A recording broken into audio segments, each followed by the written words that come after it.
How to read annual report? This is video number. Financial statements is one of the main component of annual report. It's by going through the financial statements you are going to understand the operational efficiency, financial position, cash generating capability of the business. You can pursue income statement to understand whether the business is making profit or suffering loss. You can pursue balance sheet to understand the financial position, that is, what are the assets owned by the entity, what are the liabilities, how much owners have contributed. And by going through the cash flow statement, you can understand the cash generating capability of the business. What is the cash they have generated or consumed under operating activity? What is the cash they have generated or consumed under investment activity and financing activity?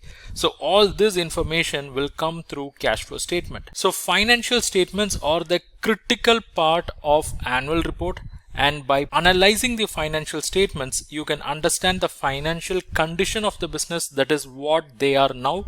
You can also frame a picture about their future prospects, and you will be able to take informed decisions, let it be lending decision or investment decision. We have more videos lined up on this topic, how to read annual report.